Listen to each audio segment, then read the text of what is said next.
Today's class is going to be called I, the Lord, do all these things. The sun, the moon, and the Sabbath. We're going to touch on everything. So there'll be no more confusion about when the new moon is. There'll be no more confusion about the Sabbath day. And it'll be no more confusion about the ordinances of the sun and the moon and the stars and what the Most High put them here for to do. Okay, so with that, we're going to start in the book of Romans, chapter 15 and verse 4.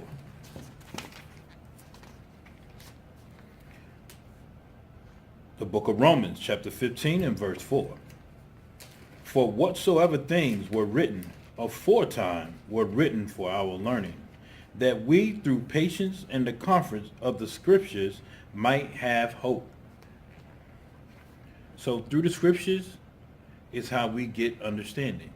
Keeping God's laws is how we get greater understanding. So let's go to the book of Proverbs, chapter 8. Because we're going to deal with the beginning of time.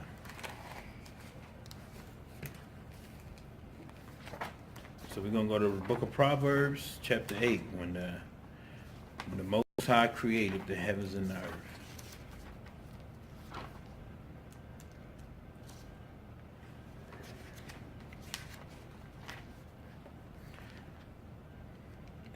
The book of Proverbs, chapter 8 and verse 22. The Lord possesseth me in the beginning of his way, before his works of old. I was set up from everlasting, from the beginning, or ever the earth was. So the scripture saying he was set up in everlasting from the beginning, or ever the earth was. That means before the earth was here, he was here. When there was no depths, I was brought forth. When there were no fountains abounding with water, before the mountains were settled, before the hills was I brought forth. While as yet he had not made the earth, nor the fields, nor the highest parts of the dust of the world. When he prepared the heavens, I was there. When he set a compass upon the face of the deep, when he established the clouds above, when he strengthened the fountains of the deep, when he gave to the sea his decree, that the waters should not pass his commandment. Meaning that you see the tide ebb and flow, the Most High controls that. The tides ebbing and flowing on the ocean when you see it comes up on the beach. Like you see the division of the waters from the Indian Ocean and Atlantic Ocean, you can clearly see the two different boundaries that the Most High set, and there's no wall there. They clearly separated. You just look at the color of the water, and they don't cross over one another either. When he gave to the sea his decree that the water should not pass his commandment, when he appointed the foundations of the earth, then I was by him, as one brought up with him, and I was daily his delight, rejoicing always before him, rejoicing in the habitable parts of the earth, and my delights were with the Son of Men. So with that, hold that thought in your mind so you find out who this is. Let's go to the book of Genesis. The book of Genesis in chapter 1, and we're going to start at verse 1. In the beginning, God created the heavens and the earth. Verse 2. And the earth was without form and void, and darkness was upon the face of the deep. So when the scriptures say that the earth was without form and void, we read in Proverbs, where before anything was created, he was there, right? This in Proverbs that we was reading is talking about the Messiah. Okay. So here in Genesis chapter 1 verse 1, when it says, in the beginning, God created the heavens and the earth. And the earth was without form and void. That means nothing was here. And then it says, and darkness was upon the face of the deep. Meaning that the first, before anything, it was all dark. Everything started from darkness. Okay?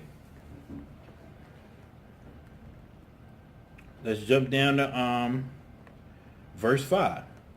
And God, no, let's go to verse 4. And God saw the light, that it was good. And God divided the light from the darkness. And God called the light day, and the darkness he called night. And the evening and the morning were the first day. So the evening, it begins of the beginning of a new day. Then the morning comes, and then the evening comes again. That whole day is expires, going into a new day. So he said that the evening and the morning was the first day. Okay? So now let's go to Genesis chapter 1, verse 16. Verse 14. And God said, let there be light in the firmament of the heavens to divide the day from the night, and let them be for a sign. Listen up very closely, because maybe when you read these things before, you never really paid attention to what you was reading. But now I'm going to bring to your attention what you're reading so that you fully understand what's being said here.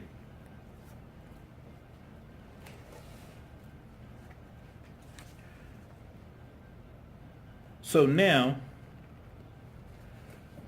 in verse 14, it says, and God said, let there be lights in the firmament of the heaven to divide the day from the night, and let them be for signs and for seasons and for days and years.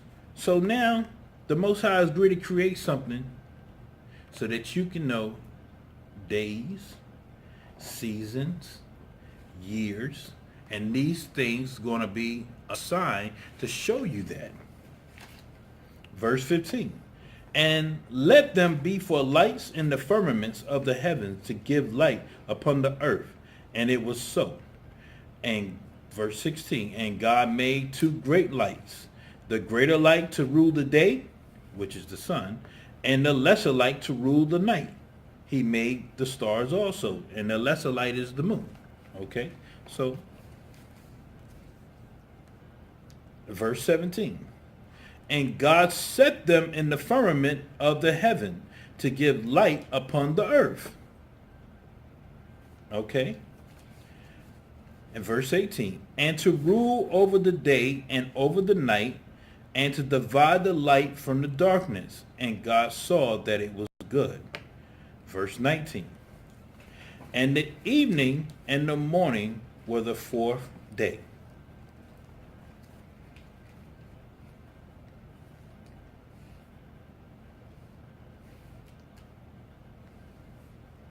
So the Most High now says the evening and the morning is the fourth day. Okay? That means that the sun, the moon, and the stars were created on the fourth day. Okay? But we read earlier in verse 3 of chapter 1 of Genesis, when the Lord says, and God said, let there be light, and there was light. And God saw the light, that it was good, and God divided the light from the darkness. So, what I'm showing you here is day and night and light on the earth was here before he created the sun and the moon. Also showing you that the sun and the moon was created to show you to be a sign for seasons and for days and years. Now, as we go on in the lesson, it's going to all come together for you, and you're going to understand completely, and you'll never be confounded on this subject again, ever. So now, being that he created the moon and the sun, he created them for a sign to show us for the seasons and for the days and the years. Now let's go see how all of this works. Let's go to the book of Sirach. or Ecclesiasticus.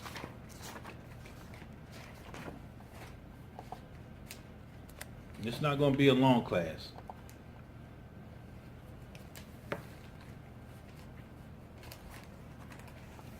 Let's go to the book of Sirach, chapter 43.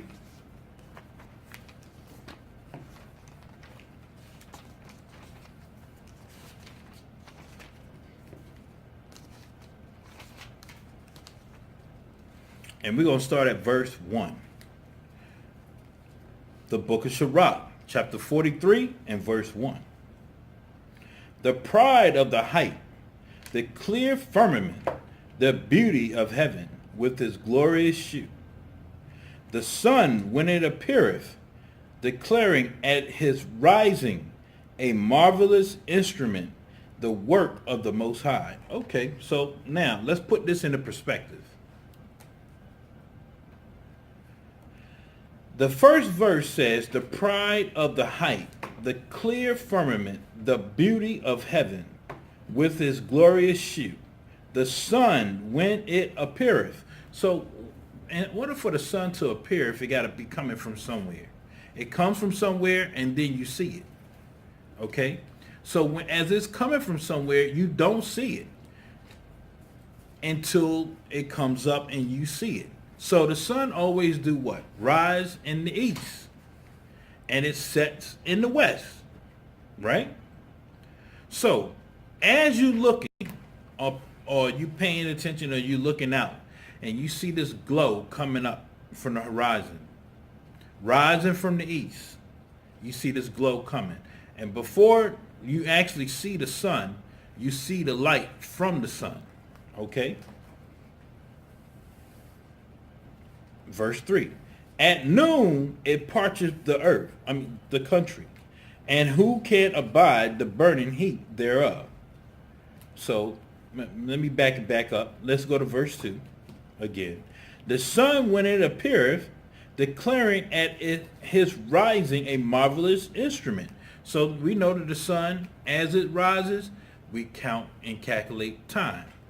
Okay? When the sun gets to its highest point in the sky, what we call it? Noon. 12 noon. Or high noon. The reason why they call it high noon, because this is where the sun is at its highest point. From my vantage point of looking up at the sun. So now it says, verse 3, at noon it parcheth the country, and who can abide the burning heat thereof? Meaning that who can stand the sun, that heat coming down on top of you? We wearing all types of, like maybe a hat or something like that. You know, melanated people wearing a hat or something like that, just to block the sun a little bit. You know, to give us some type of shade or comfort or whatever, because the sun is hot. But you can't stand up there for so long. You got to cool off. You got to have something to hydrate you. So the Lord is saying, who can just stand out there and take the sun? Nobody. The animals, nobody can do it. We can't do it. They can't do it. Nobody can just take the sun. And definitely those individuals with no melanin, like Edomites, they started a blister in the sun. They got to wear all kind of sunblock and everything else to try to block the rays of the sun. Verse 4. A man blowing a furnace is in works of heat. Meaning that a man that makes like metal, swords, any kind of steel or metal type objects or whatever the case may be, you constantly in heat.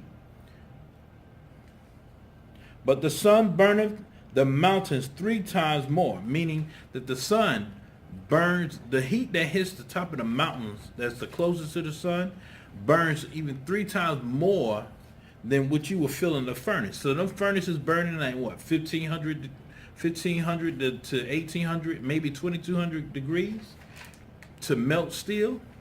So, you know, you burning at between 15 to 2200 degrees. The Lord said 3 times more than that. So you talking about like 7,000 degrees. Ain't nobody on earth can take that. Okay? So verse 4, and a man blowing a furnace is in works of heat, but the sun burneth the mountains 3 times more, breathing out fiery vapors and sending forth bright beams, and it dimmeth the eyes. So you can't look directly into the sunlight without glasses, sunglasses, because it'll burn your eyes. Verse 5, great is the Lord that made it, and at his commandment it runneth hastily. Because we watch just as fast as we see the sun come up, just as fast as we see the sun go down. Okay? That's how we determine the days and the nights as they come.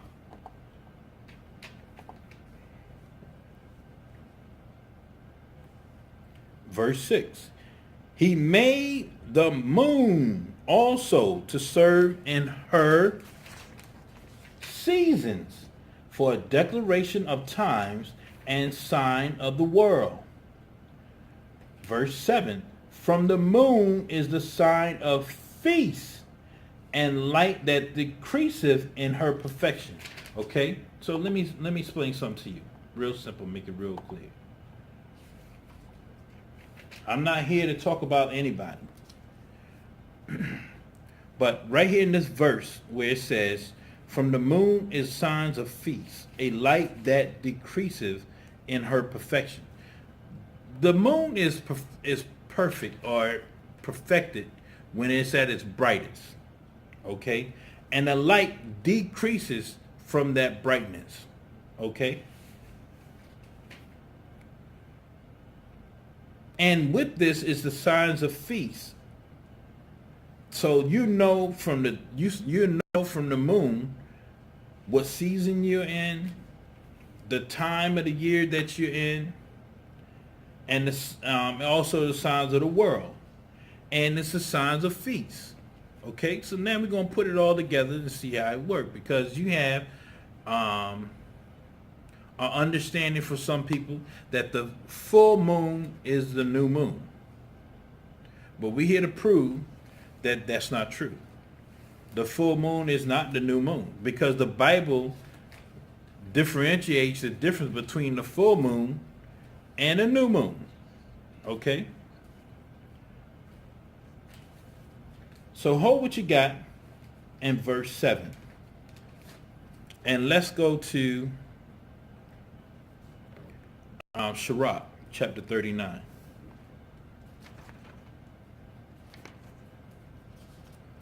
Let's go to Sirach, chapter 39. We're going to start at verse 1. The book of Ecclesiasticus, or Sirach, chapter 39 and verse 1.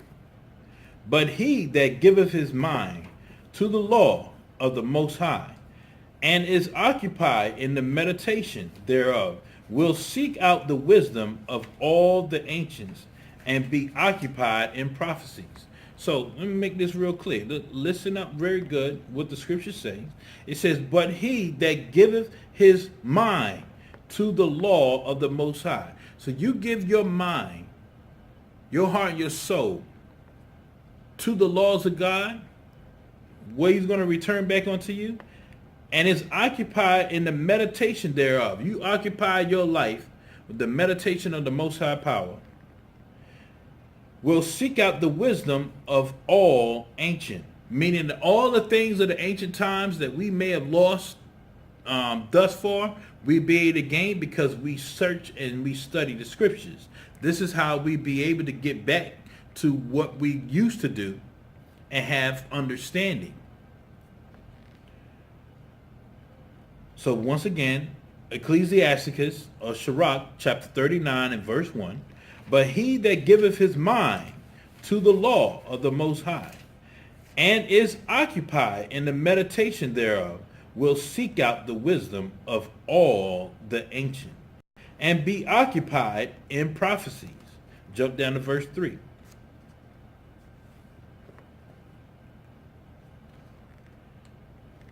He will seek out the secrets of grave sentences, and be conversant in dark parables. Meaning that he revealed these things that are hard to understand for someone, or things that you may not understand. Like we were just reading in Genesis. Genesis is probably one of the hardest books in the scriptures because people don't understand what's happening unless you go precept upon precept. Like we started off in the beginning of the class showing you in Proverbs 8 the makings of the earth when God created the heavens and the earth. Then we go into Genesis to repeat the exact same thing that we just spoke about in Proverbs 8. Okay? Now, these things that we read in Proverbs 8 came from King Solomon. King Solomon is the wisest man on the earth at this time. The Most High showed him everything. So therefore, when he was speaking and writing these proverbs, he was writing exactly what was happening and how these things were to come to be. So now, as we read it in Ecclesiastes chapter 39, and now we at verse, we're going to jump down to verse 6. It says, "When the great Lord will, he shall be filled with the spirit of understanding."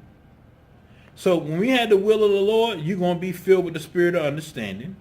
"He shall pour out wise sentences and give thanks unto the Lord in his prayers."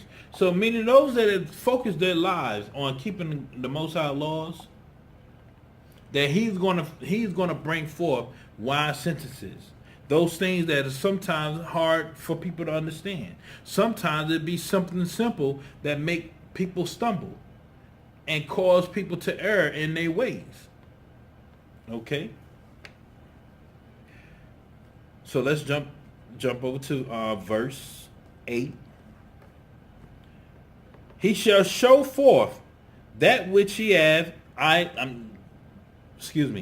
verse 8 again. "He shall show forth that which he hath learned, and shall glory in the law of the covenant of the Lord." So the Lord only gave one covenant. That covenant was to the children of Israel. That covenant he gave us was a bunch of laws, statutes, and commandments for us to keep.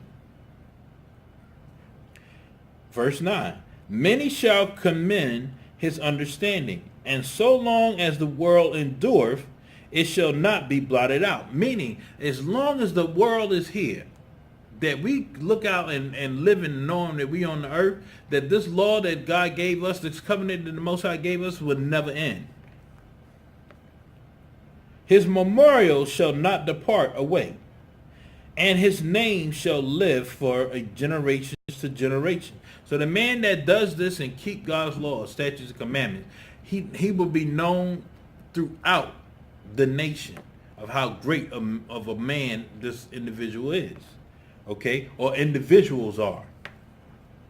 Throughout their generations. Just like we speaking now and we teaching Ecclesiasticus, we teach Nehemiah, we teach Moses, we teach Christ, we teach all the prophets because their name lasts forever. Why? Because they brought forth the laws of God. Period. Verse 12. "Yet have I more to say, which I have thought upon." Meaning that when he's bringing forth from verse 1 of all the greatness of the Lord, and he had much more to say, okay, much more things to say than the time that he had to say it. He got much more things to say, but watch what he says when he says what he say.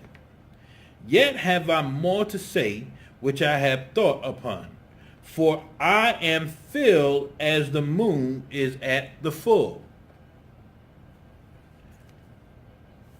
So here in verse 12, he's telling you, "Yet have I more to say, which I have thought upon, for I am filled as the moon at the full." Meaning that all the things that he got to say about this individual or these individuals, that he's got more things to say that's fuller than what the moon is when it's at the full. Filled as when the moon is at the fill. The only way the moon is full at the fill is when it's at its brightest, which we call the full moon, which the scripture also calls the full moon.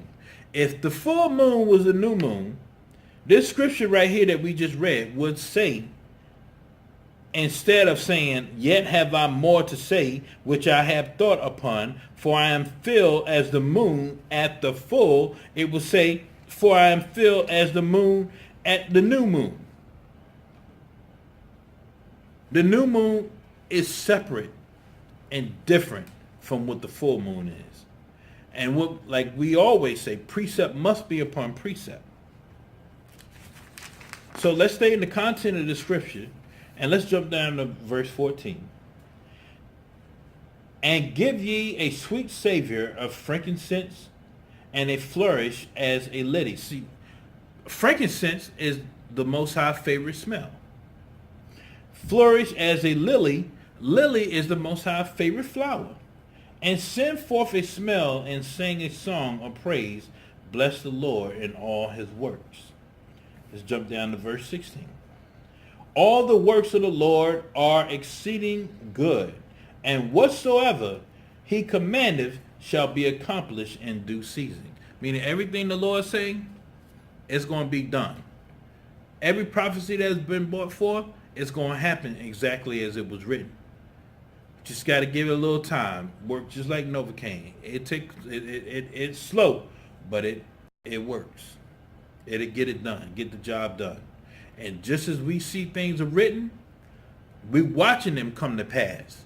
And we're going to continue to watch these things come to pass as they were written, just like the things that we already seen happen and come to pass. Like, for instance, everything that happened to us to identify who we are today. Okay? So now we see that the Bible clearly differentiates a full moon. Let's go to Sirach chapter 50. The last chapter in the book of Sirach. Next to the last chapter. The book of Sirach, chapter 50, and we're going to start at verse 1.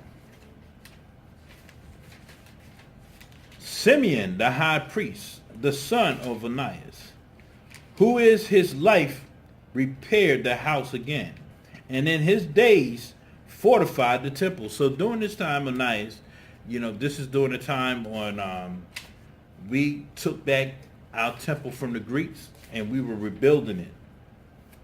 And he put forth the rebuilding of the temple walls and reinforced them, in the hopes of keeping it from being breached again. Verse 5. How was he honored in the midst of the people in his coming out of the sanctuary? Meaning that how was Onias greeted? How was he honored when he came out of the sanctuary? How did the people honor him? Let's see what the people did. He was as the morning star in the midst of a cloud. So it's saying when he came out, he was like the morning star in the midst of a cloud, meaning that he was bright, he was radiant. Okay? And as the moon at the full. So now, we see again, as the moon is the full, that he's bright like the moon. So now it's comparing you to all these different phases of ordinances that's in the sky that we see at their glory when they're at their brightest moment. Okay? He was as the morning star in the midst of the cloud, and as the moon at the full. Verse 7. As the sun shining upon the temple of the Most High, and as the rainbow giveth light in bright clouds. Just like we see the rainbow when it rains or whatever, whenever the Most High made that covenant with the people and with all the earth, that he will place a bow in the cloud and everybody can see that bow no matter where you at.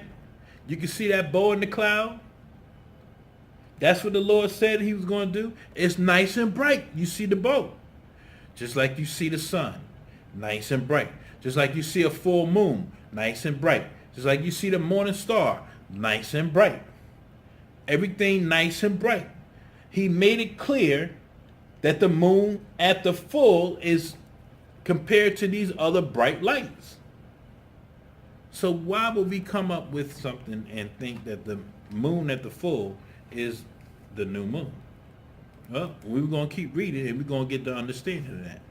Then we're going to go over the actual phases of the moon and how it works. So let's go back to Sirach 43. And let's finish reading the scripture. We left off at verse 7. So, the book of Ecclesiasticus, the Sirach, chapter 43 and verse 7. From the moon is the sign of feast, a light that decreaseth in her perfection. So, when this thing is perfect, when the moon is perfect, it decreases, right? So when the moon is at its fullest, right, it cannot increase from the fullness. It's already at its brightest that it can be. So when the Most High first had this and started explaining to you what they were created for, when he first talked about the sun, he said, as it appeareth.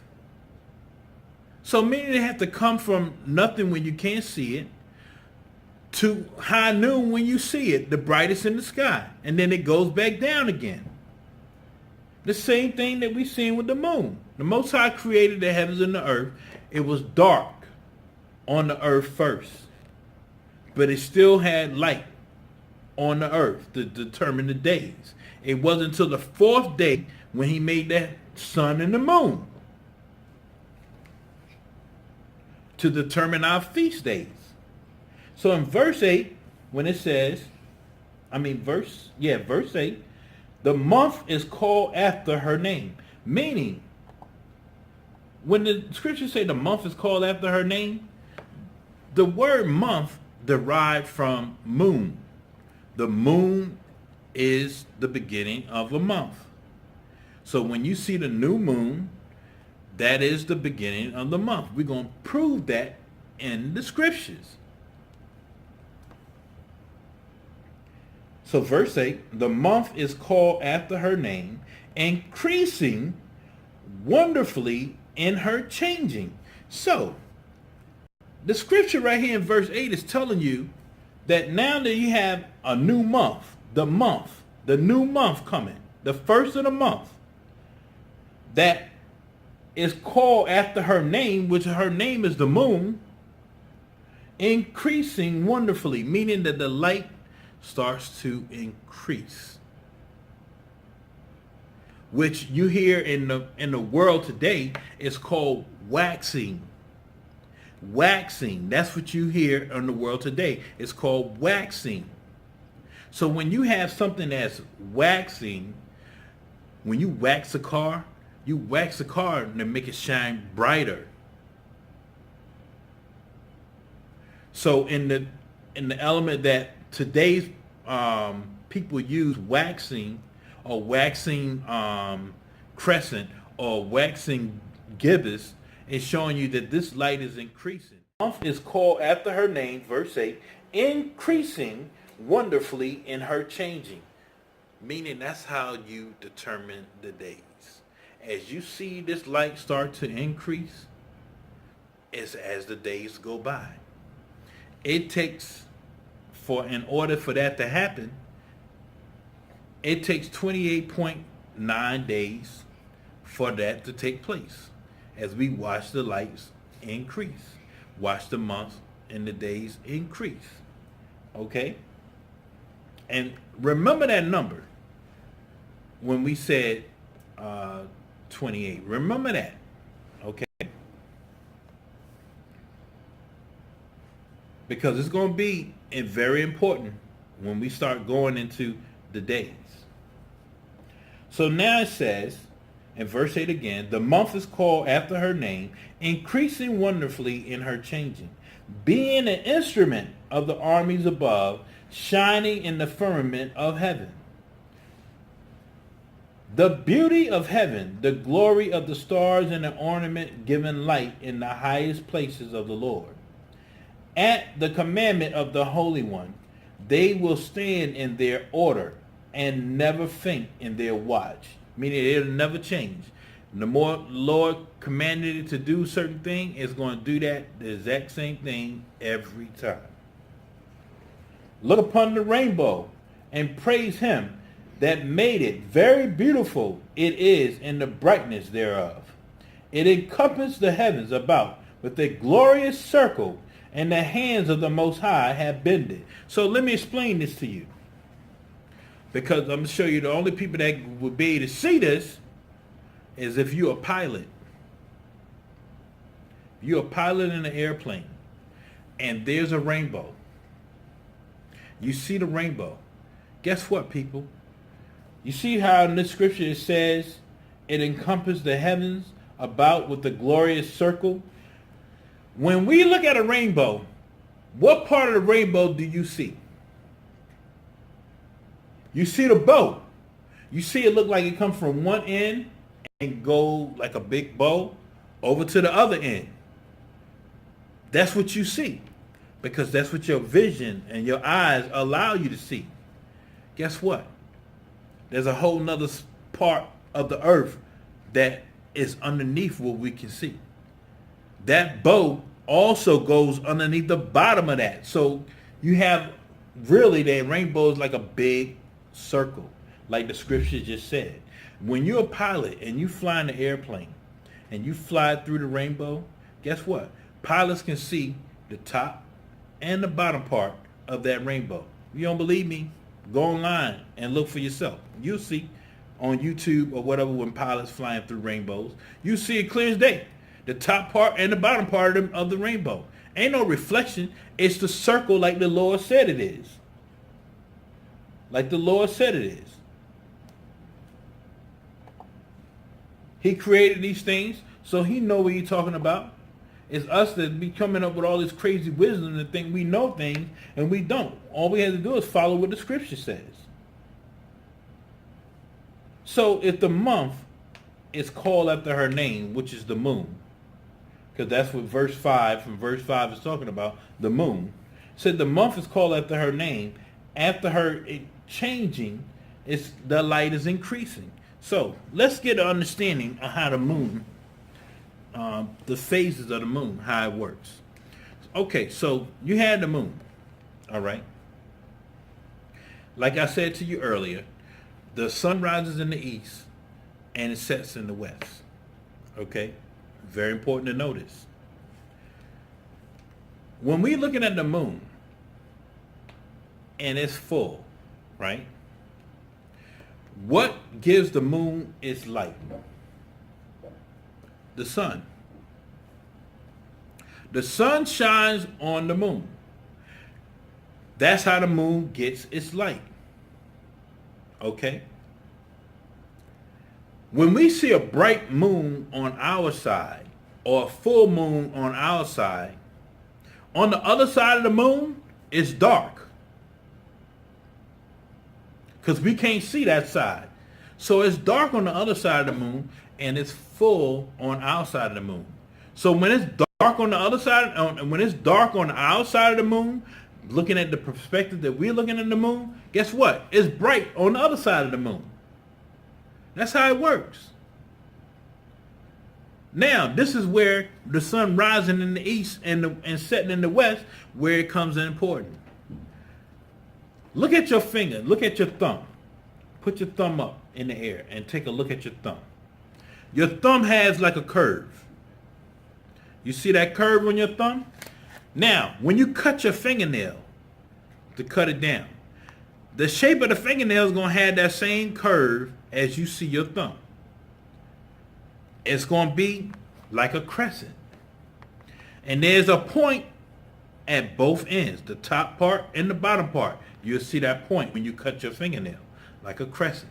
And it's have a point on the top and in the bottom, on the left or the right. However you want to look at it, there's a point on each end of the curved crescent that you have.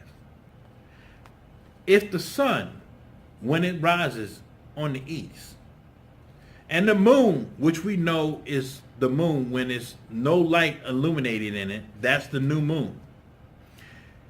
When you're looking at the moon and you start to see the days go by the third day, you start to see that crescent. That crescent that you see, you'll see the 2 points of the crescent, just like I explained to you, like your fingernail, when you cut your fingernail. That crescent that you see, the top and the bottom, guess which direction they pointing?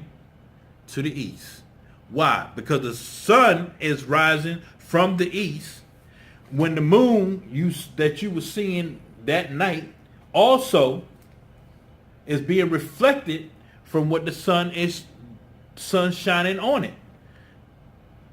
So you'll start to see the light increasing from the east side of the moon. When the moon is full again,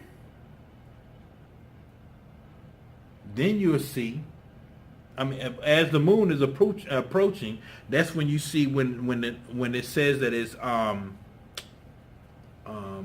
as the light is starting to decrease, and before the moon gets full again, you'll see that same crescent, but this time that crescent is on the west side, with the points pointing towards the west. And then the moon shows, and then you see the moon is now full again. And then that light starts to decrease. And that cycle starts all over again. The gibbous of the word that we know called gibbous, that word just means to increase, bulging, or convex. If you got a convex mirror, it makes things appear to be like a curve or curving outwards. So just as we see the moon, we see it curving outwards. We see that curve, that simple curve. I wish I could, matter of fact, hold what you got. I'll draw it for you.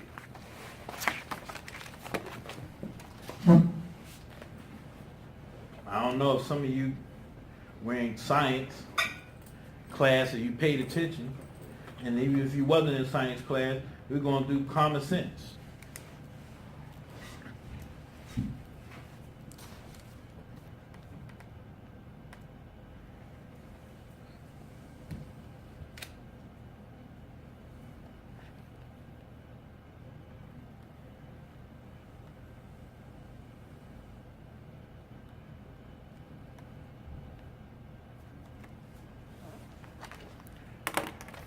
So this right here, that's like a crescent.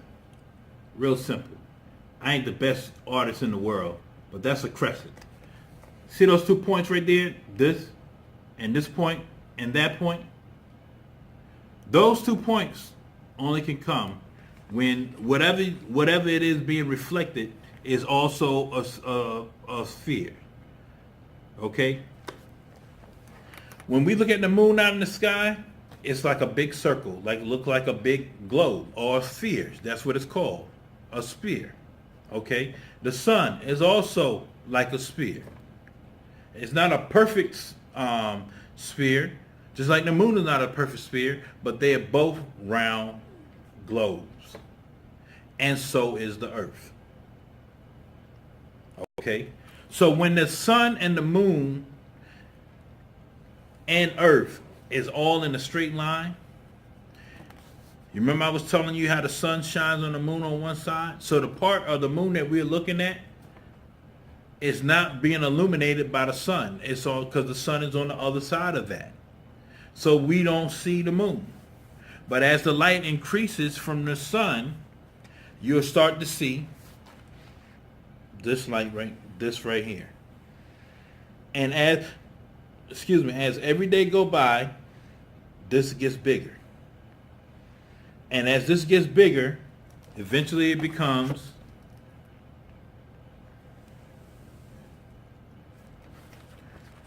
this, where it becomes now, like when people try to say the half moon or the first quarter. That's because now the moon has already moved itself now where it's more light from the sun is shining on it, which makes the moon appear to be half. So now you see half the light on the moon and half the light not on the moon.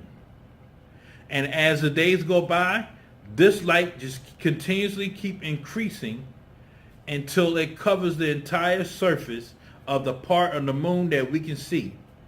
And then it becomes now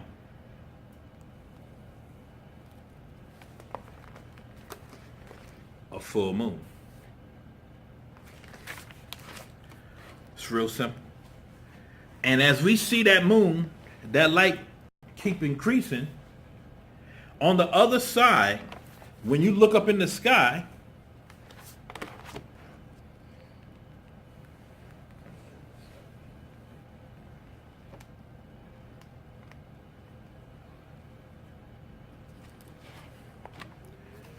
remember the little sliver of light that you saw on the east side of the moon? Now you see that little sliver of light on the west side of the moon.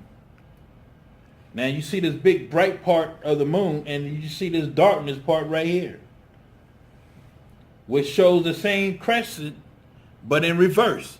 This is the part where no light is shining, and all of this is light shining. The same thing is when we looked on this side, it was this little bit of piece right here was light shining, and all of this was dark. It's real simple. That's the phases of the moon, how it works. We make these things complicated, and they're not. They shouldn't be complicated to us. Okay?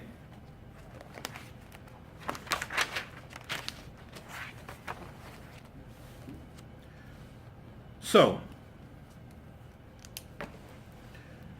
to prove that that's what it is, the way I just explained it to you, how the moon shows its light, is real simple. If the moon is full, just think about it. Let's say you're in the closet, and you turn the light on in that closet. Okay? You turn the light on in that closet. That light bulb on simulates a full moon. Okay? You can see the whole moon. Right? You can see the whole thing. And let's say you're going to take a piece of black construction paper. Right? You're going to take a piece of black construction paper, and you take that black construction paper and you start from one corner of that light bulb and start moving that light, moving the construction paper in front of the light, little millimeters at a time. Okay? For, let's say now you're going to do this. We're going to represent for every minute equals a day. So every minute you move that construction paper in front of the light bulb a millimeter. Are you going to still be able to see in the closet nice and bright like you would if the light was not being impeded by the construction paper? Yes, you still will. And it still be bright inside of the closet. You move it one more millimeter, and the second minute will be like the second day. Will that light change in the closet? No, you still be able to see nice and clear in the closet. You move it the next minute, which is the third minute, a little on 1 millimeter more. Now you done move the paper, the dark paper in front of the light bulb 3 millimeters in 3 minutes, representing the time of day and how many days. That light's still going to be bright in the closet, because you're on the ground and you're looking up at the closet. You cannot tell any significant difference whatsoever in the brightness inside of the closet with you moving this construction paper towards blocking the short brightness of that light bulb. Now you take that same construction paper and put it in front of the light bulb, where you blocking all the light from being illuminated out. What's going to happen in the closet? It's going to be pitch black. You're not going to be able to see inside of the closet. Now you take the same experiment that I just told you, and you move the paper 1 millimeter. 1 millimeter to the right or left, however you want to do it, whatever makes it comfortable for you. You move it 1 millimeter. You start to see that waxing crescent. And the shape of that waxing crescent is going to cascade a shadow, what 2 circles would do, which will cause that curve, that crescent. That's how we know the earth is round and not flat.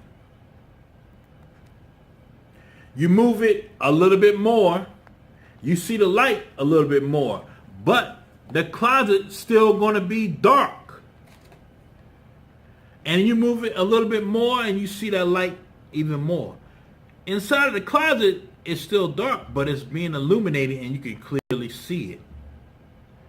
If it was bright and doing that the opposite way, you could not tell what day 1 is from day 3 when it's bright. If you don't believe me, go out and you look at the moon when it's at its full. The next time a full moon comes. You look at the moon as it's full. The next day come, look at the moon. The next day come, look at the moon. In those 3 days, can you tell a difference in the light of the moon? No, you won't. It'll still be bright shining in the sky. You're not going to be able to tell. But if it were the other way around and it was a dark moon and one day go by, the moon still appears to be dark, but you see a slither of light coming. The next day go by, you could clearly see the light. And as those days increase, the brighter that light gets. Just real simple. So with that, let's go to the book of Samuel, 1 Samuel, and let's prove it. Exactly what I just said. 1 Samuel chapter 20.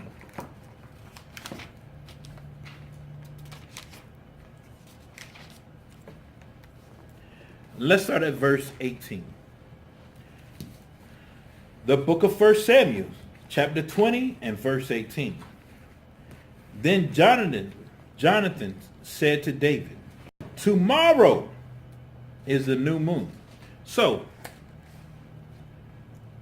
how would Jonathan know that tomorrow was going to be the new moon if the moon is bright?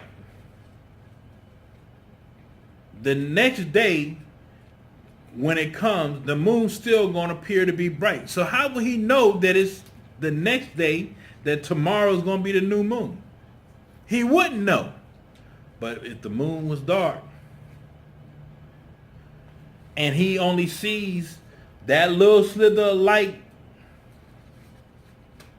left, like I showed you right here, when all of this is bright, all of this is dark, and only a little slither of light is left right here, he know the next day that little slither of light is going to be covered up and it's going to be dark. That's how they know when the new moon was coming. That's easy to tell. That's easy to see. So right here in verse 18, it says, then Jonathan said to David, tomorrow is the new moon, and thou shalt be missed, because thy seat will be empty. Because this is the new moon. The new moon is a feast. Okay? And being that the new moon there's a feast for the new moon, David was expected to be there. But this time, King David wasn't going to be there. We ain't going to get all into it. You can go ahead and read it for yourself and see what this is all about. But what I wanted to bring you to was this particular thing, to show you something. All right, let's keep reading it. Verse 18, then Jonathan said to David, tomorrow is the new moon, and thou shalt be missed, because thy seat will be empty. And when thou hast stayed 3 days, then thou shalt go down quickly and come to the place where thou didst hide thyself, when the business was in hand, and shall remain by the stone Ezel. Okay? So he said in 3 days that he's going to hide himself. And we're going to read more. But let's get the law about what was going to take place. Matter of fact, let's just keep going on. Because what Jonathan is explaining is the new moon feast. Okay? So hold what you got. Let's go to the book of Numbers, chapter 10.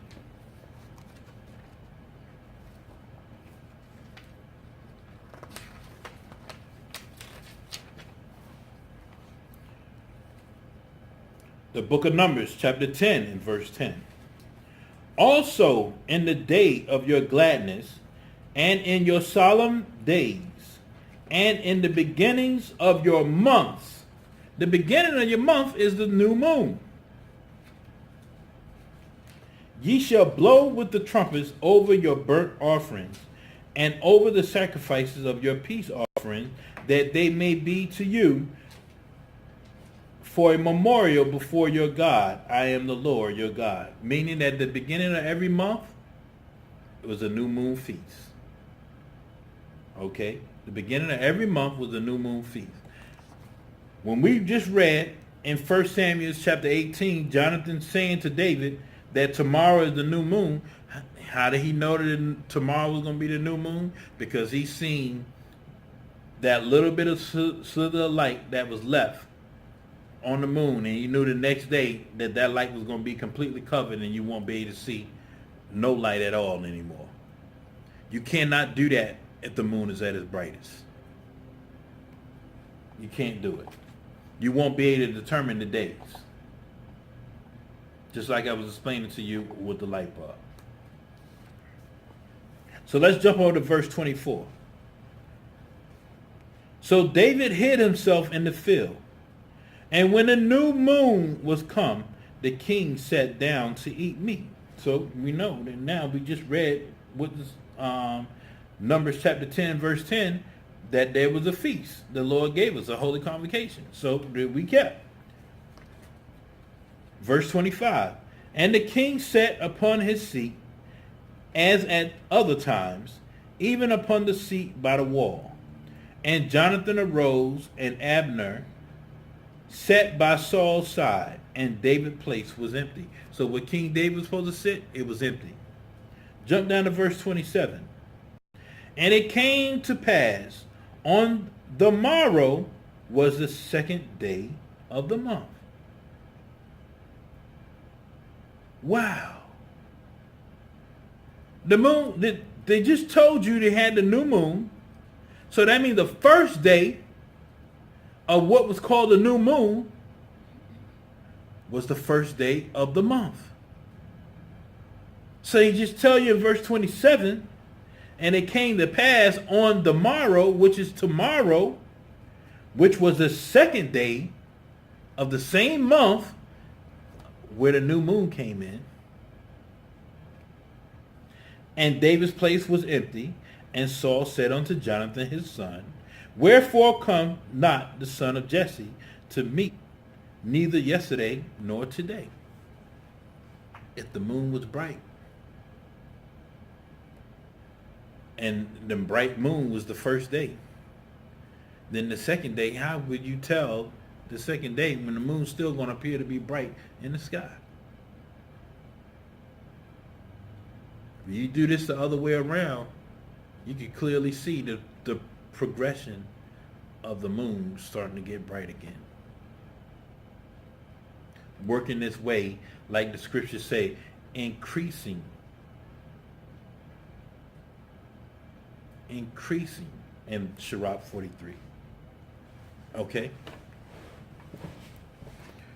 So, the second day of the month, which we just read in verse 27, and it came to pass on the morrow, which was the second day of the month. So, the new moon marks the new month. The first day of the first day of the new moon is the first day of the month. The second day of the new moon is the second day of the same new month. Okay? It's just that simple. I know that one of these lessons I saw, it said that the nail in the coffin, that there was a eclipse when Christ gave up the ghost on the cross. There was no eclipse when Christ gave up the ghost on the cross. The Most High is all power. He can do anything he want to do. Anything he want to do. People trying to complicate things and make things hard for you to understand. And you got to reach to try to make it believable. But it's not hard. It's real simple. There was no eclipse when Christ passed, when he gave up the ghost. And to prove that, let's see. Why would the Lord make an eclipse to make the sky dark when Christ passed? Why would he do that? He don't got to do that. If he wanted dark, he'd just make it dark. The same thing he did in the book of Joshua. Let's get it. Let's go to the book of Joshua. See the Lord's marvelous works. Okay. Let's go to the book of Joshua chapter 10.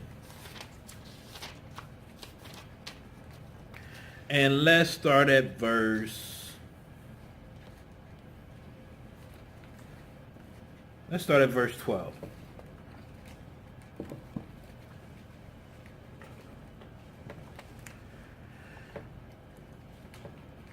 The book of Joshua, chapter 10 and verse 12.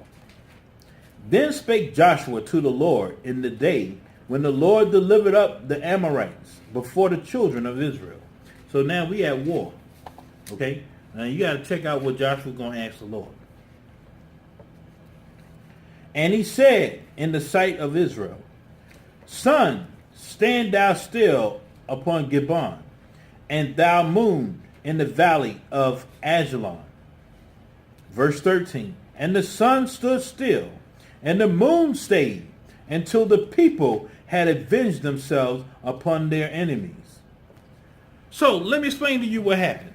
Joshua prayed to the Lord, asked the Lord to make the sun stay still and make the moon stay in this place. So therefore it stayed daylight for a whole 24 hours. A whole 24 hours it stayed daylight. Okay. Verse 13 again. And the sun stood still, and the moon stayed until the people had avenged themselves upon their enemies. Is it not written in the book of Jasher? That don't mean running out there trying to get the book of Jasher, because that ain't the real book of Jasher. So the sun stood still in the midst of the heavens, and had hasted not to go down about a whole day. So we know the Lord said a day is from evening to evening. We're going to prove that in the scriptures. So from evening to evening is a day. So the sun stays bright out and made it daylight from evening to evening. It stayed daylight for the whole 24 hours.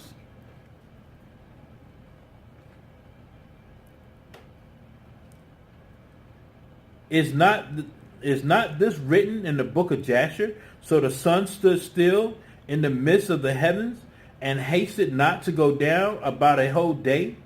Verse 14. And there was no day like that before it or after it, that the Lord hearkened unto the voice of a man, for the Lord fought for Israel. So ain't no time happened after that or before that when the Lord did what he did and listened to the voice of man and stopped the sun, so that they can have daylight the whole time and kick off in the Ammonites behind. Okay? So why did I bring that up? Because the Most High can stop the sun from going down and stop the moon from coming out of its place if he want to. So if he want to make it dark, he can make it dark if he want to. He don't have to have no eclipse to do that.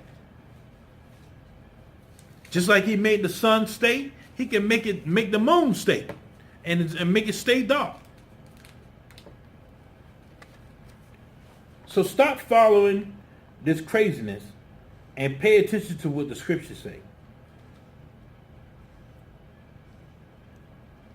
And use some common sense. This ain't that hard. Because with this, the Lord made us where we can keep our feast days and our seasons. He's not going to complicate it where we don't understand nothing. This also is going to do away with your whole doctrine of lunar Sabbaths and all of that mess. We're going to shut all of that down. Ain't going to be no such thing when you got lunar Sabbaths when you count Sabbath days from the new moon. That's not true. None of those things are true. The full moon is not the new moon. The full moon is the dark moon. That's number one. Number two, lunar Sabbaths ain't no such thing, because you can't count from the new moon and then count 7 days and say that's the Sabbath. Your Sabbath day end up all time the different days on the week if you go by that. And if you go by that, you're going to see where the problem going to come in based on the laws of God when he gave us certain things to do. Okay? So now let's go. Let's go to the book of Genesis. Let's go back to the book of Genesis. Now we already fixed the moon. We already straightened out the moon and the sun and what they do. Now we're going to go to the days and the Sabbath. Let's go to Genesis chapter 2. See how everything ties in.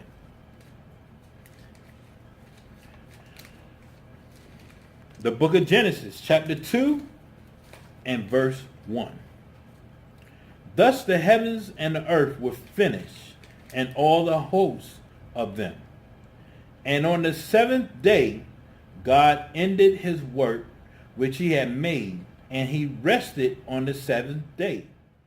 Okay, so now we talking about the seventh day. Okay, the Most High rested.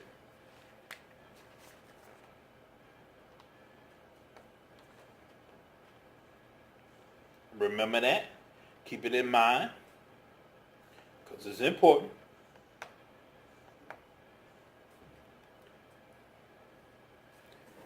So, once again, chapter 2, verse 1.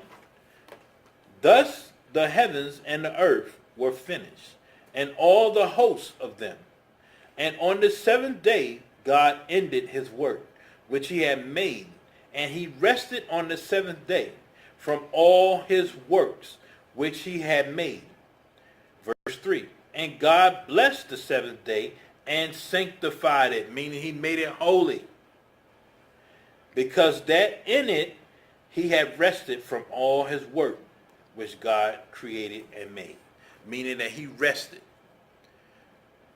It's when the beginning of the Sabbath day came, what we call the seventh day, which is the Sabbath.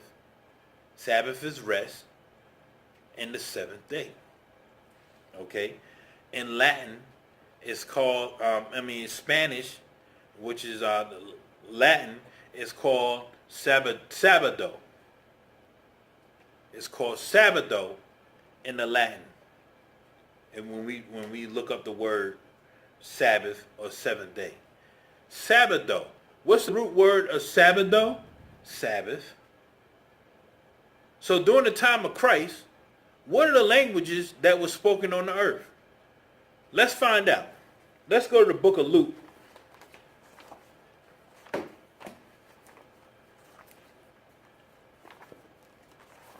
Let's go to the book of Luke, and let's go to chapter 23.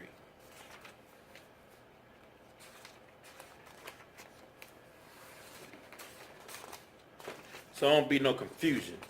And people talking about what was then and what was now and all of this. Yeah, we ready to fix it all right now. Let's go to the book of Luke chapter 23, and let's go to verse, let's start at verse 38.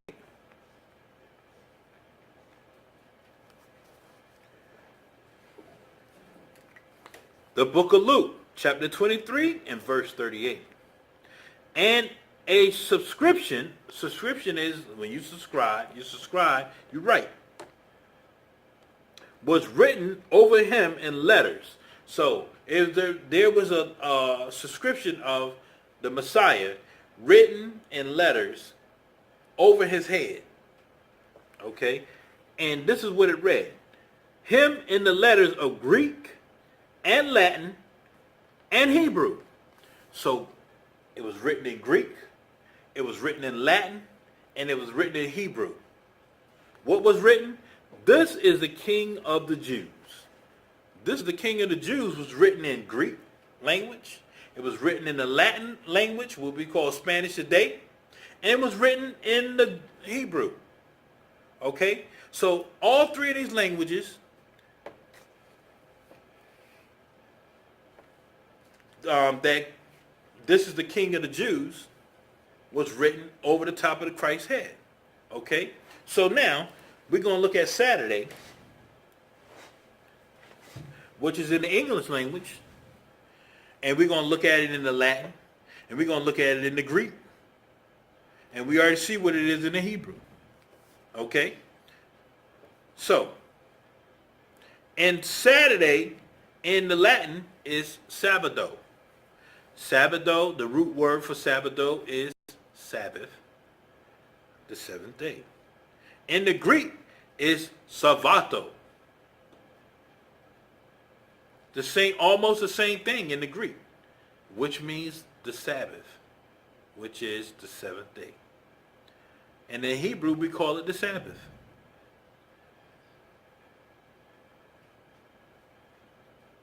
We say what it is. It's all, no matter what you call it, it's still going to be seven, the seventh day. If we change the name and call it, we call Sunday ink pen. We call Monday chair. We call Tuesday door. We call Wednesday phone. We call Thursday blinds. We call Friday window. We call Saturday grass. No matter what you do, grass is still going to be the seventh day. No matter what you do, ink pen's still going to be the first day. No matter what you call it, you cannot change the days that these days fall on. It's going to be the first day, the second day, the third day, the fourth day, the fifth day, the sixth day, the seventh day. And then you're going to start all over again. 1, 2, 3, 4, 5, 6, 7. 1, 2, 3, 4, 5, 6, 7. Same thing we're looking at the moon. 1, 2, 3, 4, 5, 6, 7. Okay? So now, let's go to the book of Exodus and read about the Sabbath.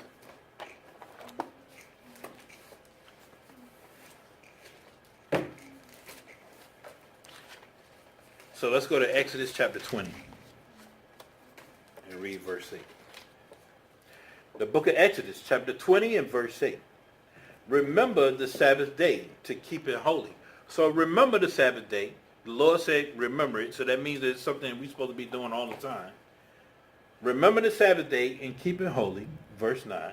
6 days shalt thou labor and do all thy work. But the seventh day is the Sabbath of the Lord thy God.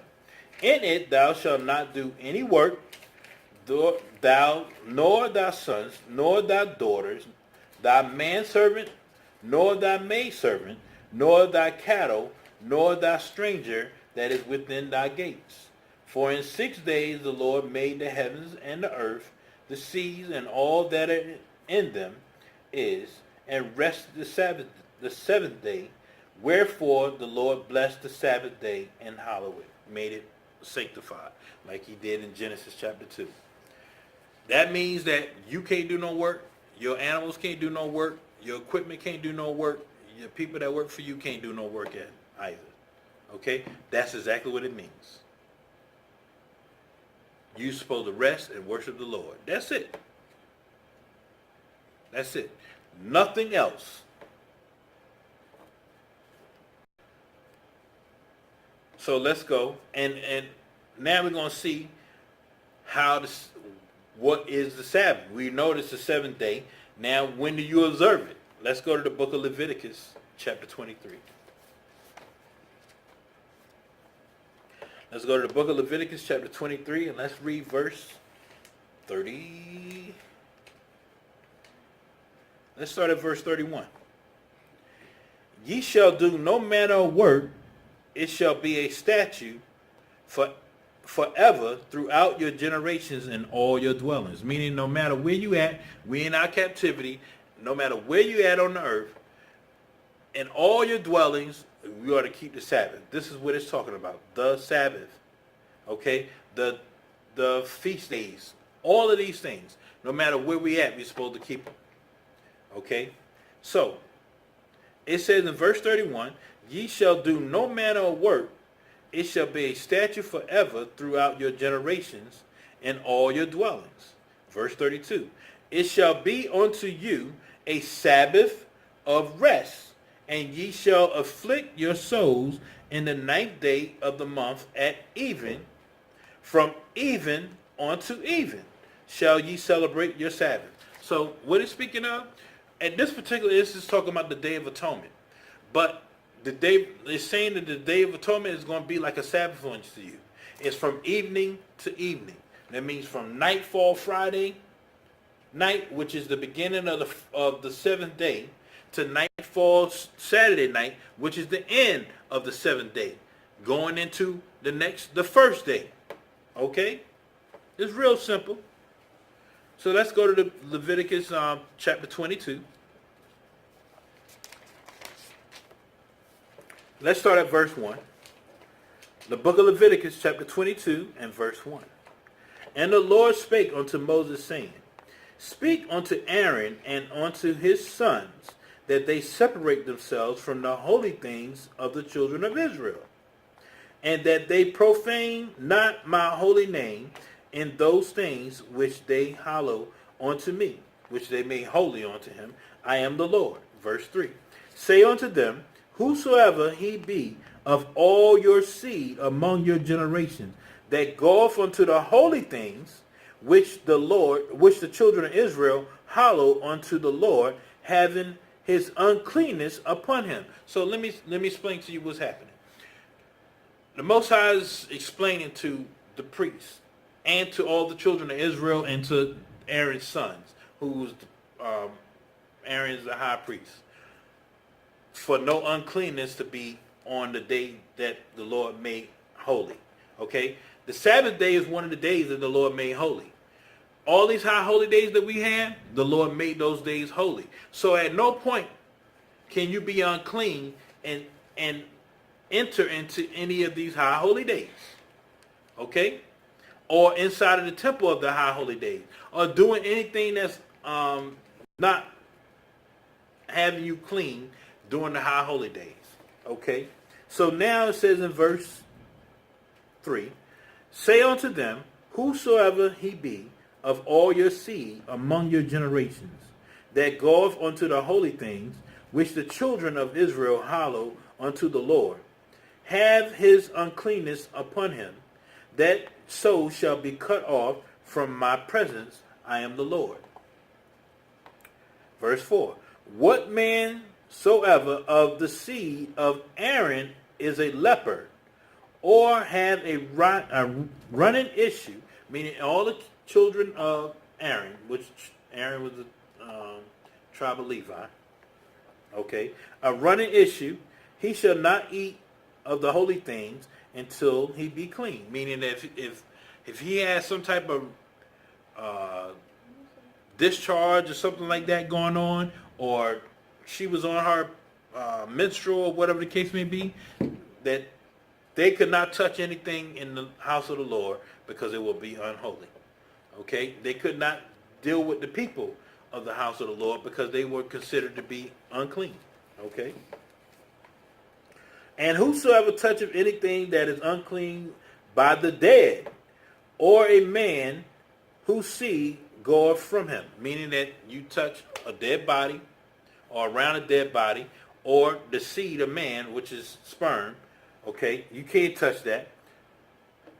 Verse 5, or whosoever touches any creeping thing, means bugs, worms, anything crawling on the ground, whereby he may be made unclean, or a man of whom he may take uncleanness. Whosoever uncleanness he have, the soul which hath touched any such shall be unclean until the evening. So this wasn't saying that just Aaron's son, and all the children of Israel, that you will be unclean till the evening, which will be the next day when you'll be clean again, after you done wash yourself. and shall not eat any of the holy things unless he wash his flesh with water. So after you wash yourself, you be clean when the evening comes. Then you be clean again. Okay, verse 7. And when the sun is down, meaning when the sun sets and it's dark outside, he shall be clean, and shall afterwards eat of the holy thing, because it is his food. It's real simple, people. When the sun go down, it's another day. It said when the sun is set, it's another day. That means when the sun is completely down and it's dark outside, it's another day. Because when the Most High created the heavens and the earth, it was dark first. It wasn't light, then it became dark. It was dark, and then it became light. The same with the sun. As it appears. So it appears from where you see nothing till you start to see it. The moon, you see nothing until you start to see the light increasing, which when it becomes perfected, when it's at its brightest.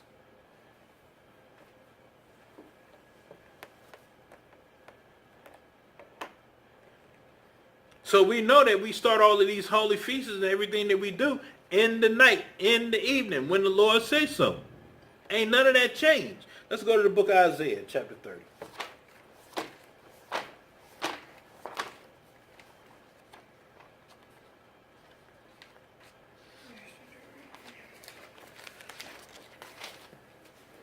The book of Isaiah, chapter 30, and we're going to start at verse 29. Ye shall have a song, as in the night when a holy solemnity is kept. Solemnity is when you have, let me see the best way for me to put that. It's like being serious about something, you know. The high holy days are something that we keep serious. The Passover is serious. You know what I'm saying? That's something the Lord gave us. That's a commandment. So whenever we have these holy holidays, that is a serious thing. And they're done when? They're kept at what? Night, like the scriptures say. Ye shall have a song as in the night when a holy solemnity. So when the holy solemnity comes in, which is the holy, serious time, that's done at night. Okay? Let me see if I can pull that up real quick, the definition. Okay.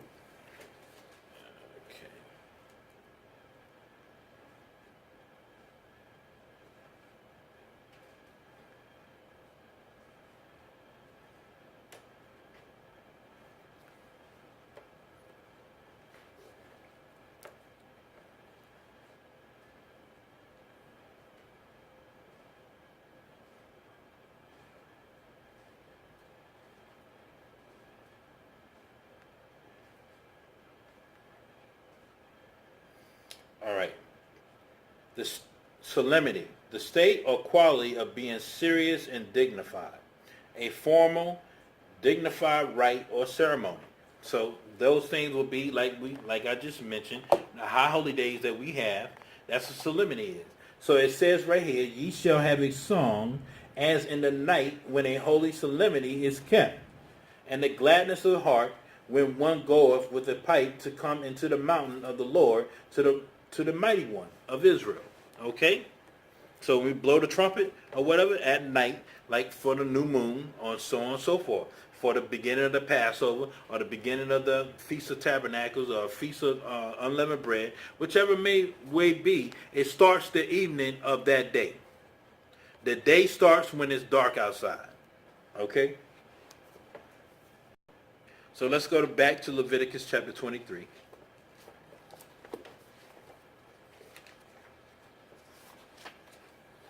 And let's start at verse 1. The book of Leviticus, chapter 23 and verse 1. And the Lord spake unto Moses, saying, Speak unto the children of Israel, and say unto them, concerning the feasts of the Lord, which ye shall proclaim to be holy convocations. Even these are my feasts. So let's listen what the Lord say. Verse 3, 6 days shall work be done, but the seventh day is the Sabbath of rest, and a holy convocation. And ye shall do no work therein. It is the Sabbath of the Lord in all your dwellings. So I mean, no matter where you're at, the seventh day is going to be the Sabbath day. No matter where you're at. In captivity, Sabbath day is still going to be the seventh day. None of that change. Okay? Now verse 4. And he said, these are the feasts of the Lord. So he separated the Sabbath from the feast of the Lord. So you don't count the feast of the Lord days based on the Sabbath. You count the feast of the Lord days based on the moon and the sun, like the scriptures say in 43, Sirach 43, like we read in Genesis chapter 1 verse 14, when he said that there be a light for signs, seasons, days, and years. That's the sun and the moon. So verse 4 again, verse 4, these are the feasts of the Lord, even holy convocation, which ye shall proclaim in their seasons. Verse 5, in the 14th day of the first month at even is the Lord's Passover. So now the Lord telling you what the Passover is. The only way you know what month that is you got to pay attention to the moon. Verse 5, in the 14th day of the first month at evening is the Lord's Passover. Verse 6, and on the 15th day of the same month is the Feast of Unleavened Bread. So it means that the 14th day, which would be the Lord's Passover, the 15th day of the very same month, that month is called Abib, or March, April. The 15th day of that same month is the beginning of the Feast of Unleavened Bread. So when the evening comes, that's the Unleavened Bread feast. So verse 6 again, and on the 15th day of the same month is the Feast of Unleavened Bread unto the Lord. 7 days ye must eat unleavened bread. Verse 7, in the first day ye shall have an holy convocation. Ye shall do no servile work therein. Meaning on the first day of the Feast of Unleavened Bread, you can't go to work. You can't do no work or none of those things. Okay? Verse 8. But ye shall offer an offering made by fire unto the Lord 7 days. And in the seventh day is a holy convocation. So the same thing you did on the first day, when you couldn't go to work, you couldn't do these things or whatever. You same thing on the seventh day. Can't go to work, no buying and selling. Okay? So let's go now to stay in the same same chapter. Jump over to verse 15.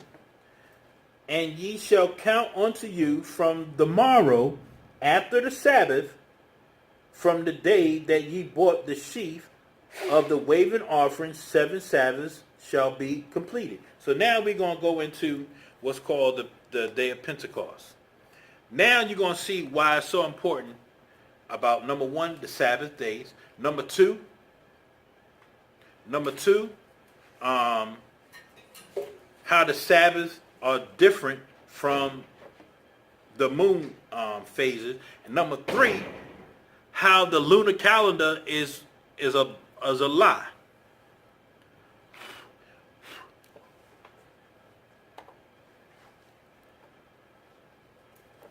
So, let's go down to verse, in chapter 23, let's go down to verse, let me get in. Let's start at verse 9. Leviticus chapter 23 and verse 9. And the Lord spake unto Moses, saying, Speak unto the children of Israel, and say unto them, When ye be come into the land which I give unto you, and shall reap the harvest thereof, then ye shall bring a sheaf of the first fruits of your harvest unto the priest. So what that means is, the first crop, the first fruits of the crop that you planted. A sheaf is you grab, you're going to get a bundle of those things. and you're going to bring those things before the priest. Okay? Let's see what the priest is going to do. And he shall wave the sheaf before the Lord to accept for you. On the morrow after the Sabbath, the priest shall wave it. So, the Sabbath is the seventh day. The morrow of the Sabbath day is that evening. That evening, the priest is going to take your first crops, and he's going to wave it. He's going to wave it to the Lord. When he waved that crop to the Lord, then that's what's going to happen is that's going from that day is when you start to count the Pentecost. Okay, Penta meaning 50. Let's get it.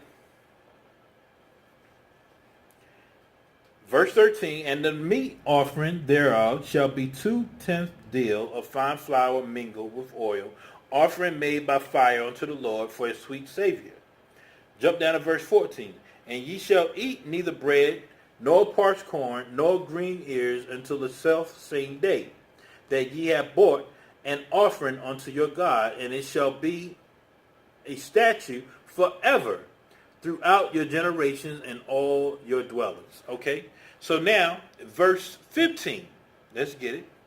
And ye shall count unto you from the morrow after the Sabbath, from the day ye bought the sheaf of the waving offering, 7 Sabbaths shall be completed. Even on tomorrow after the Sabbath shall ye number 50 days. So, let's make it real clear. It takes 7 days to get to a Sabbath.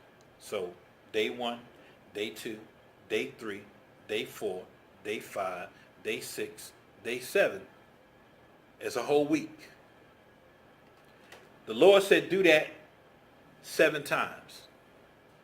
7 times 7 is 49, right? Then he said, on the morrow after the 7th Sabbath shall ye number 50 days. So the morrow, so after you get to the 49th day, the morrow, which is the evening of the 49th day, which would be 50, which would give you the Pentecost, which would give us the Feast of First Fruits, or the days of Pentecost. Okay? That's how you count it. Now, how we count that? 7 days. Saturday being the 7th day. 7 of those Sabbaths will be 49 days. And on the 50th day, which is the evening of the 49th day, which would be the 50th day, it's 50 days. So with that being known, the lunar calendar cannot work based on a new moon. Because if your new moon, no matter if you started counting, and you count 7 days from the time that the new moon will be, then that would mean that 7th day could fall any day of the week. And this has to be done consecutively in the same week. So you can't not say, okay, the new moon is on Tuesday, right? So Tuesday would be the 3rd day of the week. So now the next day will be the beginning, being based on the lunar calendar, the next day will be Wednesday. So you count Wednesday, Thursday, Friday, Saturday, Sunday. You can't do that. You can't break up the days. It's got to be consecutive. So starting from 1, going to 7. All right? So we just took that doctrine and threw it out the window. Now, on the Sabbath day, let's say what we could do and what we can't do. Let's go to Exodus chapter 35.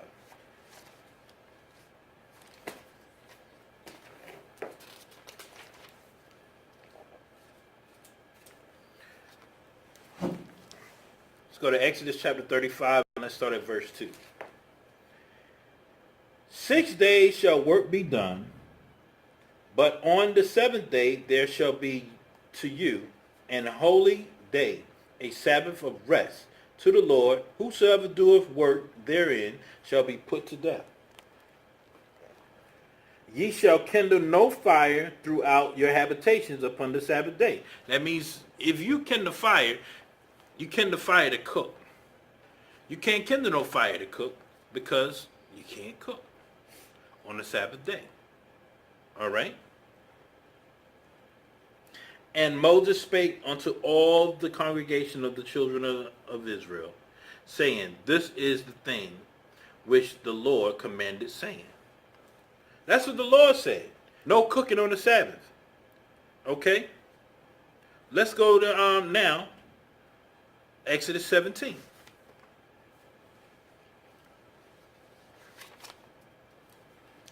Exodus 17, let's get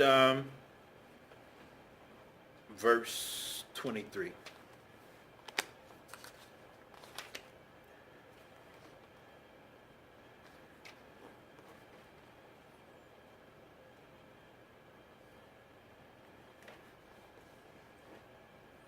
That's my fault.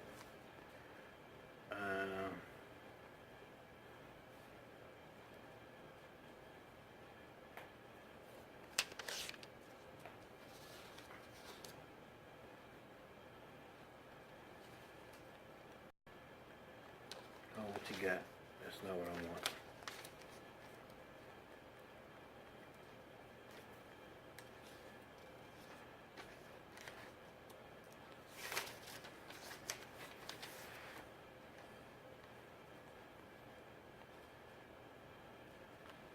I'll come back to that. That's not what I want, though. So,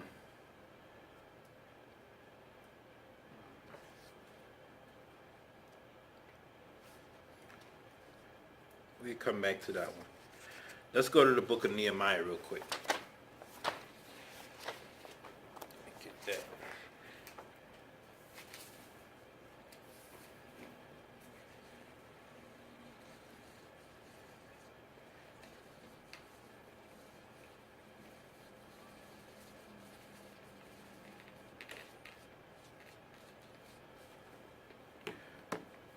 I got it.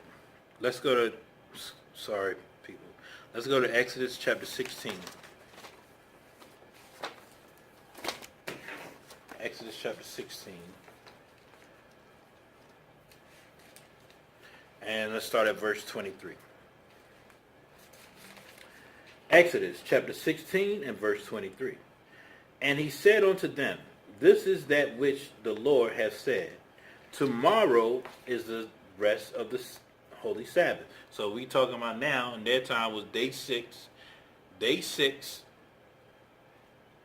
before the evening came, which would have been the 7th day, which we call today Friday. Tomorrow is the rest of the holy Sabbath unto the Lord. Bake that which ye will bake today, and seed that ye will seed, that's boiling, and that which remaineth over lay up for you to be kept until the morning. Meaning you put the food up, you put it in your cold box or your ice box or refrigerator, whatever the case may be, and lay up over for you to be kept until the morning.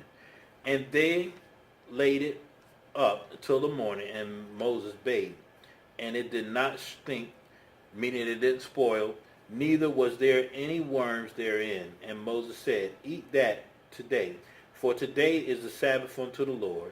Today ye shall not find in the field, meaning that if you go out to try to get food or whatever the case may be, it won't be there by you breaking the Sabbath. But if you don't break the Sabbath, you do what the Lord say, you're going to be good. Just that simple. So now let's go to Nehemiah, and I just wanted, the only reason why I want to go to Nehemiah, because now this is way after Moses and the laws that Moses gave, you know, and what our people was doing, and he had to address that thing. So let's go to the book of Nehemiah chapter 13, and let's start at verse 15. And in those days saw I in Judah some treading winepress, meaning that they was making wine, eating asses, meaning that they had their donkeys loaded with goods, as also wine, grapes, and figs, and all manner of burdens, which they brought into Jerusalem on the Sabbath day. So meaning that they was working and running their stores and shops on the Sabbath.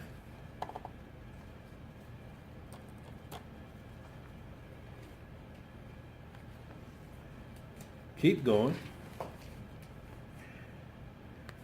And I testified against them in the day wherein they sold victuals. Okay.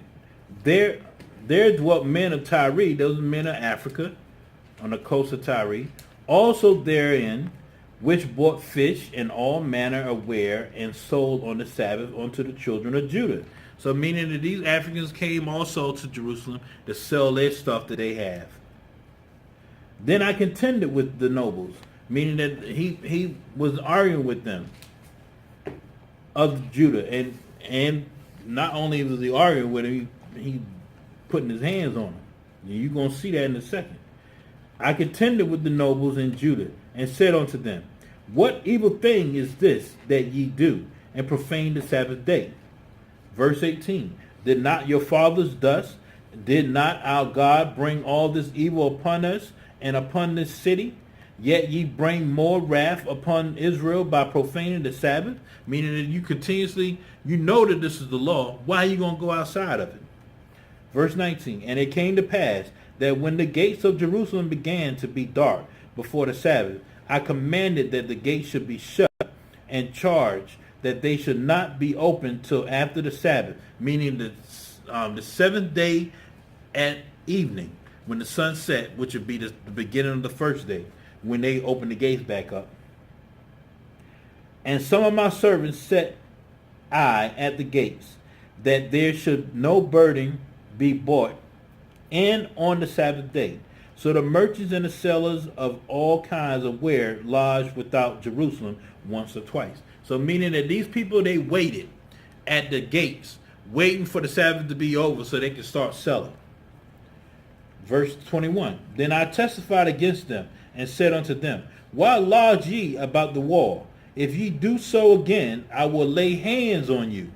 From that time forth came they no more on the Sabbath. Meaning that those people from Tyre, they ain't show up no more trying to hustle us, on the Sabbath day or right when the Sabbath was about to begin or end. Okay? Now, Christ kept the Sabbath day. So people try to say that, well, we don't got to do that. Well, the Messiah did it, and that was what being a Christian is supposed to be. The Messiah did it, so you're supposed to do it. So let's get the book of Luke, and we're going to wrap it up. Let's get the book of Luke, chapter 4.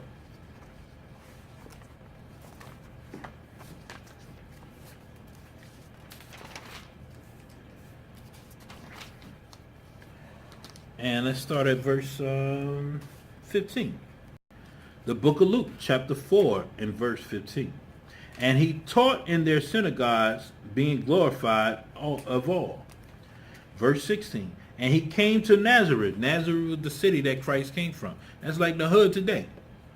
Where he had been brought up, meaning where he was raised. And his custom was, and as his custom was, meaning what he did, which was the law, statutes, and commandments, that's our customs. He went into the synagogue, which would be the church, okay, on the Sabbath day, not the church as the people, but a building, right? On the Sabbath day, which is the seventh day, and stood forth to read, meaning that he taught the same thing we do in the day on the Sabbath, same thing Christ did.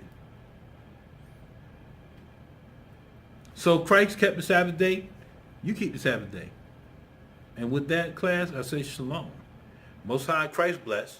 Have a beautiful Sabbath. Enjoy the rest of your week coming up. And before we end, let's go to the book of Isaiah, chapter 6.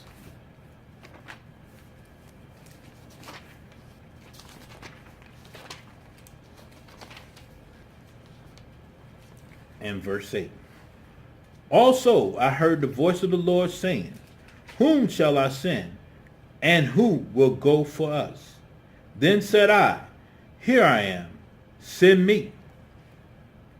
And with that, Lord, class, Most High, Christ bless.